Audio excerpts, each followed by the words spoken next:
guys, look at this mess. Like, there is no organization in this anymore whatsoever. Back when I originally put this in here, it was, and this, like, it was, these were blushes, and I don't even remember, like, bronzers were in the middle, and then highlights were over here, but then I started getting some palettes, and then I got, you know, kind of different types of blushes, like these stick blushes, and I'm like, wow. So, like, in the end, it's now a mess. I mean, you can see there used to be some organization. I think I'm going to start with the bronzers and highlighters and go from there. So I'm going to pull this out, or at least pull out the bronzers and highlighters first, just to kind of go through those and see what I'm going to keep. Hopefully I can whittle this down enough so I feel like I'm not just completely overwhelmed. Okay, so we're going to start with my highlighters. I think this is all that I own. I'm hoping. I kind of went through, I keep a lot in my everyday makeup drawer, so I tried to make sure. So I think I've got all my highlighters. Upon first glance, by the way, doesn't this look like Taylor Swift? Like, that legitimately looks like Taylor Swift. Okay, so let's just start on one end and work our way through. This is this Manna Sheer Glow highlight cream. Pink creams do not make sense with my skin tone. They look gorgeous on deeper skin tones, but on one that's as fair as mine, it just looks silly. Like, it looks pink, so it just doesn't work. So I'm gonna pass this on. I think I've literally only swatched it once because I saw that, like, oh, that's not gonna work. So this is going to leave. The Benefit High Beam I actually use a lot, and if you don't know what the Benefit High Beam product is, it looks like a nail polish, but it's this, like, beautiful cream highlight that it just looks so beautiful on your cheekbones. I don't really use it anywhere else, but it just looks so beautiful and shimmery but not glittery. It is so nice. It really does look nice. So, and this, I've had this for, I mean, not that long, but for a while, and it's still perfect. Like, it's in perfect condition. I just always make sure I shake it up before I use it. So love that. Definitely gonna keep that. This, I tried to find like a month ago to mix with foundation because I'd heard, you know, it looks beautiful that way, and could not find it anywhere. Found out that it was hidden beneath my heaps of makeup in there. So I was ecstatic to find it because I do want to use it. I hate when jars get that, like, come on, oh well. But I actually want to swatch this. This is just this, whoa, clearly I hadn't used it. That was like hardened.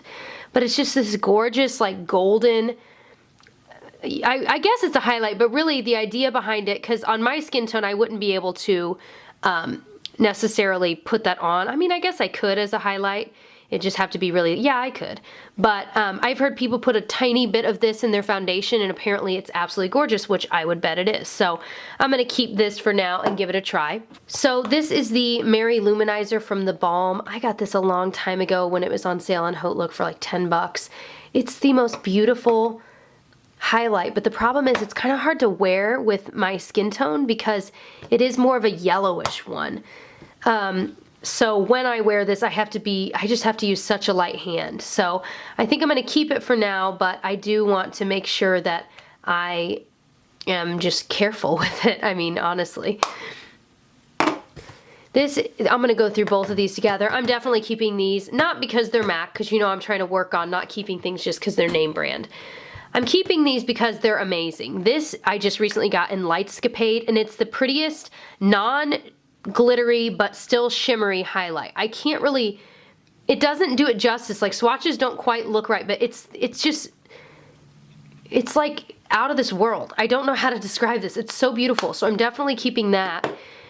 This I'm keeping. This is MAC's MSF in Soft and Gentle. This is what I always wear for like a glamorous look, but I can still wear it during the day, which I think is awesome. So I'm definitely keeping that. That is a cult classic for a reason. This is my Wet n Wild Reserve Your Cabana, and this is like a finely milled highlight powder. It's marketed as a bronzer, but it is so beautiful. It makes your skin look so radiant without having any shimmer or glitter. It is so amazing. And if you haven't tried this, you've got to go out and try it because it's like $3.99. I've already hit pan, and I'm pretty sure the expiration date is coming up because this has SPF.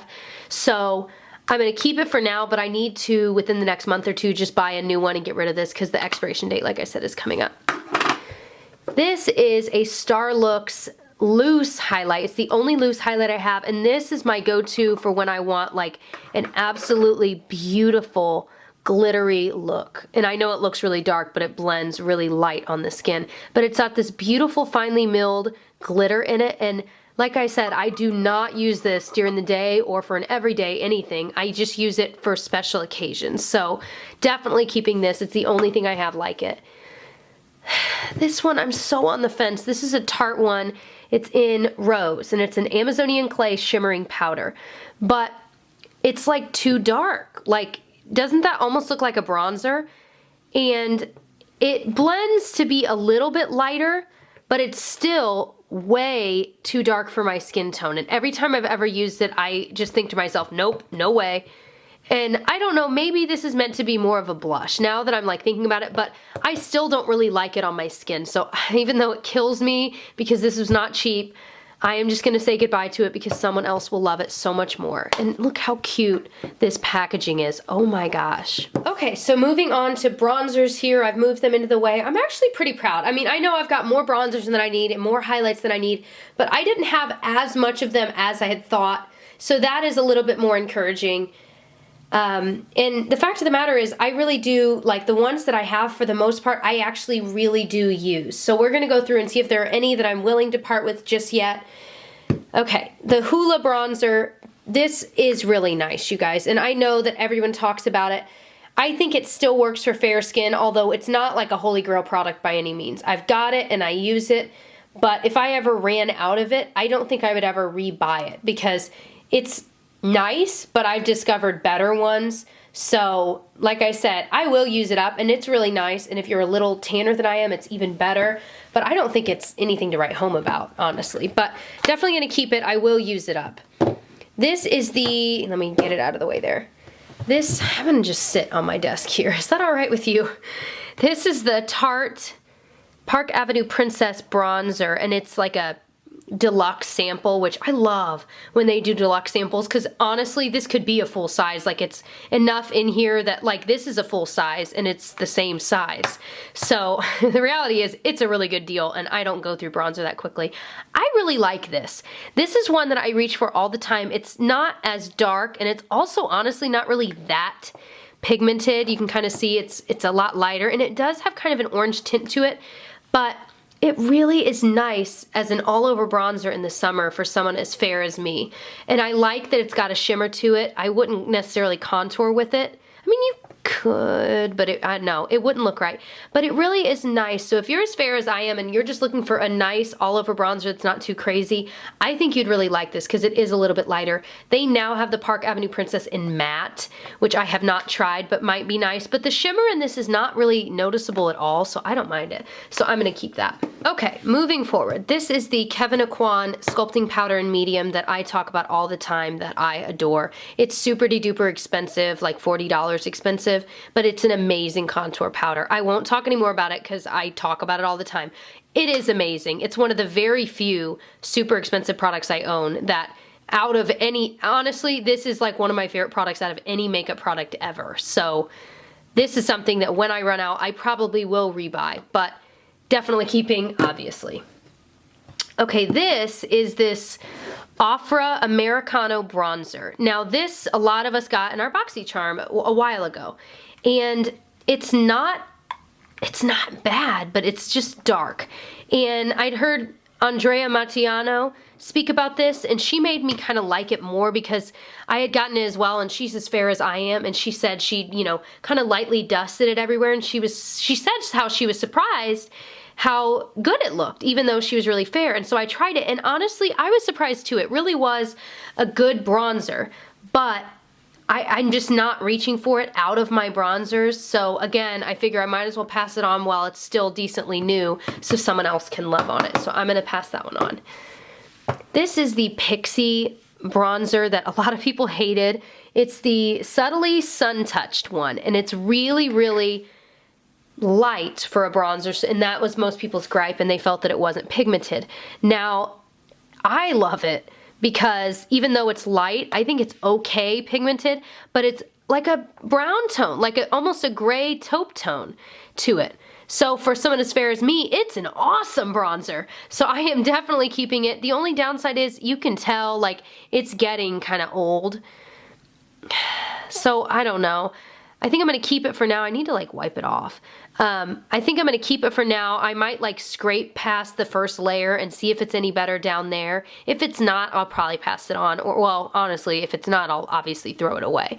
But yeah, I love this, and I think the packaging is cute for Pixie products, and I really liked that stuff. This is the Too Faced Chocolate Soleil bronzer that everybody and their mom talks about. And this is, again, a deluxe sample, even though, I mean, are you ever going to use more than that? No. So it's a lot darker of a bronzer. It's, you know, it's nicely pigmented, but, I mean, it is kind of more of an orange bronzer. I think this is going to kill me. But I think I'm going to pass it on because, you know, I love that it smells like chocolate and everyone talks about it, which is why I'm wanting to keep it. But if I'm not ever using it, there's no point. It doesn't really work for my skin tone. The milk chocolate would be more suited to my skin tone. So I'm going to pass this on even though it breaks my heart. This is like a MAC powder blush, and the shade is called Taupe Shape. And I got this at a cosmetics company outlet at my outlet mall where they have MAC and Estee Lauder and other products for really cheap. And I just love it. It's the perfect, for me, again, another really great contour powder because it's more of a gray tone. Of course, now no swatches coming through. It is really... It's honestly, in the realm of MAC blushes, it's really not that pigmented. But with honestly, with the brush, it does better. But I kind of like that it's not crazy pigmented because then I can't really screw up my contour. So I can never be too heavy-handed with it, which I really like. I've traveled with this one a lot because I know that the color is perfect in any light for my skin tone. So this is kind of my trusty one that I think it might have been limited edition, so I don't even know if you can get it or not, but I like it. Okay, this is the Laura Geller Balance in Bronze Foundation and Bronzer in Fair. You guys, I don't think I have ever used this. I think maybe once, maybe, but even then, I don't even know because I've got like the Balance and Brighten just this side in a full size of its own, and that one I use, but this I don't because the bronzer is like a reddish. Well, gosh, it's almost like, well, no, it does look a little more, I don't know. It's just not one that I reach for. I don't really know why I don't reach for it, I just don't. So even though, again, this was expensive, I think I'm gonna pass it on because I just don't use it. And the last bronzery, contoury thing that I've got is this Aesthetica Cosmetics Contour Kit, which you guys know that I absolutely adore. I featured it in a review video recently, and if you can catch it on, it's on Groupon sometimes really cheap, and on Amazon it's not too expensive. It retails for like $60, but it's almost always on sale either on Groupon or Hotlook or somewhere for like $20. Around 20 or 25. So you can get great deals on this almost at any point in time, and it is exactly like the Anastasia Contour Kit. So if you've not been wanting to spend that much money, try this. It's amazing. Watch my review. You'll love it. And this shade right in between is the best dupe I've found for the Kevin Aquam one that I told you guys about. It is so, I mean, they're like dead on. Oh my gosh, I just love it. So I'm definitely keeping this little guy right here. I use it all the time. I'm so surprised by how much I use it. So for a tally, this is everything that I'm keeping, and that is what I'm getting rid of. I'm clearly keeping a lot more than I'm getting rid of, which I had kind of assumed that I would. For me, I feel as though everything that I'm keeping, like especially in my highlights, every single one kind of serves a different purpose for me. So I don't really feel guilty about keeping those. And then bronzer-wise, I love all these bronzers. And the only one that I'm not 100% totally in love with is my Hoola, but I like it enough that I do use it, especially in the summer. And so I'd rather use that up than get rid of that because I do like it. Whereas these bronzers, I'm just never reaching for. And it's hard because, again, Tarte is expensive. Too Faced is expensive. So is Laura Geller. OfferUp probably is, although I got it in a subscription box. They're all really good products, but I'm just not in love with them. So there's no point in having them waste space when someone else could love them. So I hope that you enjoyed this declutter video. Definitely check out my entire declutter playlist. I've got a ton of these videos where I've gone through my entire collection in each video. So definitely check that out. I can link it below. Otherwise, subscribe and stay tuned for my next one. Bye.